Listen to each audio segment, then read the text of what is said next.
Bismillahirrahmanirrahim. Welcome to the video session of Cantor Publisher. Today's lesson is for nursery class, English B textbook, English B workbook and English B summer pack is required for the lesson.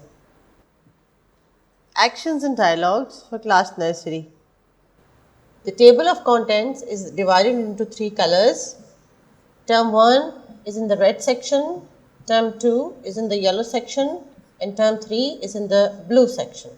Today's lesson is for action and dialogues from page number 3 till page number 5. These are classroom activities but we are going to do in this lesson.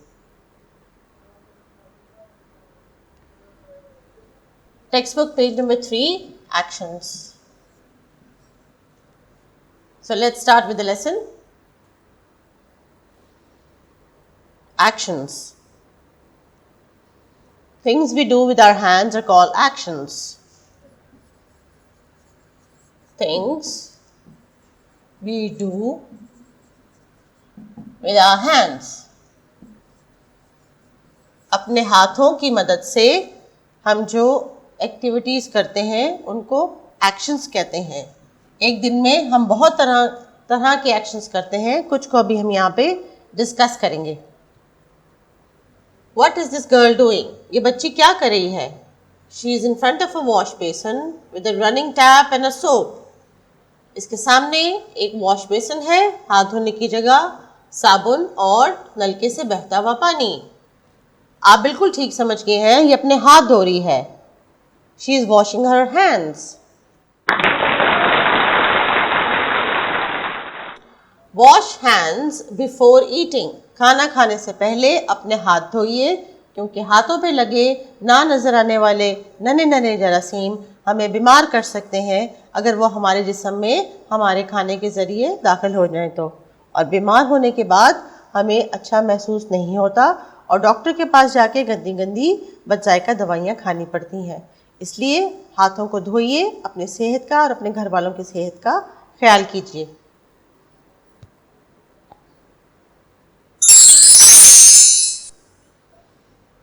ये क्या कर रहे हैं? इनकी plates की तरफ गौर से देखिए. इनके ग्लास और इनके प्लेट्स मुकम्मल खाली हो चुके हैं. इसका मतलब है इन्होंने अपना खाना मुकम्मल कर लिया है. तो खाना खाने के बाद हमें सबसे पहले क्या करना चाहिए?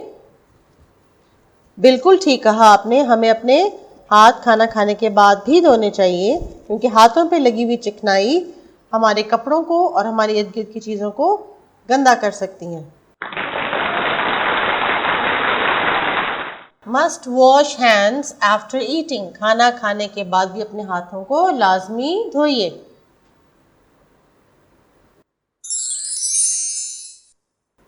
और हम हाथों से क्या कर सकते हैं? हम हाथों से महसूस कर सकते हैं, फील कर सकते हैं.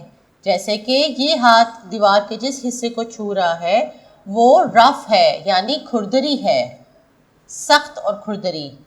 और ये हाथ जिस दीवार के हिस्से को छू रहा है वो स्मूथ या हमवार है. हाथों की मदद से मुख्तलिफ तरह की सतह को छू के हम महसूस कर सकते हैं कौन सी चीज़ रफ है या सख्त है, कौन सी हमवार या स्मूथ है, कौन सी नरम है. अपने हाथों से हम टेम्परेचर यानी दर्जा हरारत भी महसूस कर सकते हैं कि कौन सा पानी का गिलास ठंडा है और किसके चाय का कप गर्म है. Use your hands for feeling objects. चीज़ों को महसूस करने के लिए उनको छूइए, उनको पकड़िए और अपने हाथों से महसूस कीजिए कि उनकी सतह किस तरह की है.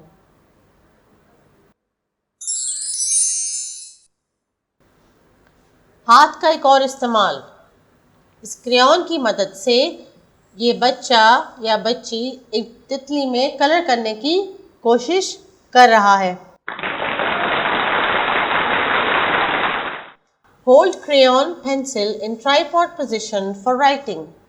लिखने के लिए अपनी पेंसिल को इस तस्वीर के मुताबिक पकड़िए ताकि आपके हाथ में और आपकी कलाई में कलरिंग करते वक्त, लिखते वक्त तकलीफ भी ना हो और आप अच्छा काम कर सकें. ये तो पेज नंबर 3 था, इसको हमने मुकम्मल कर लिया है. कुछ एक्शंस थे जो हम रोज़ करते हैं और उनको एक छोटी सी एक्टिविटी के तौर पे हमने क्लास में इसको डिस्कस किया है. अब चलते हैं पेज नंबर 4 और 5 पे, जहाँ पे डायलॉग्स पे बात हो रही है। डायलॉग्स का मतलब होता है जब दो लोग आपस में गुफ्तगू करते हैं। तो ये एक छोटी सी एक्टिविटी है जो कि क्लास में करनी थी, इसको अभी हम मौजूद ऑनलाइन क्लास में करते हैं और उसी तरह ही डिस्कस करते हैं जिस तरह आपकी टीचर ने क्लास में डिस्कस करना था। डायलॉग्स। अस्सलामु अलैकुम। वालेकुम अस्सलाम। ये बच्चा क्लास में दाखिल हुआ और इसने क्या बोला?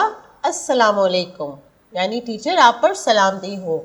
हम मुसलमान हैं तो हमें सलाम करने में पहल करनी चाहिए। और टीचर का जवाब था वालेकुम अस्सलाम, यानी आप पर भी सलामती हो। जब भी आप किसी कमरे में दाखिल हो और वहाँ पे लोग मौजूद हो, ख़ास तौर पे बड़े, तो आपको सलाम करने में पहल करनी चाहिए और बाआवाज़ बुलंद सलाम करना चाहिए। और सुनने वालों को भी बाआवाज़ बुलंद वालेकुम अस्सलाम कहकर सलामती का जवाब देना चाहिए। अस्सलामु अलैकुम का मतलब होता है आप पर सलामती हो, और वालेकुम अस्सलाम का मतलब है आप पर भी अल्लाह की सलामती हो। अब ये बच्चा क्लास में टीचर से किसी बात की इजाज़त मांग रहा है। मे आई गो टू ड्रिंक वाटर? क्या मैं पानी पीने जा सकता हूँ? और टीचर का क्या जवाब है? Yes you may. जी आप जा सकते हैं। जब इस बच्चे ने अच्छे तरीके से टीचर से पूछा कि क्या मैं पानी पीने जा सकता हूँ, तो टीचर ने भी उसको मुस्कुरा के जवाब दिया और इजाज़त दी कि आप जा सकते हैं। Ma'am I have finished my work. काम करने के बाद वो बच्चा टीचर को बता रहा है कि मैंने काम मुकम्मल कर लिया है। Well done. टीचर ने खुश होकर उसको शाबाश दी है। शाबाश।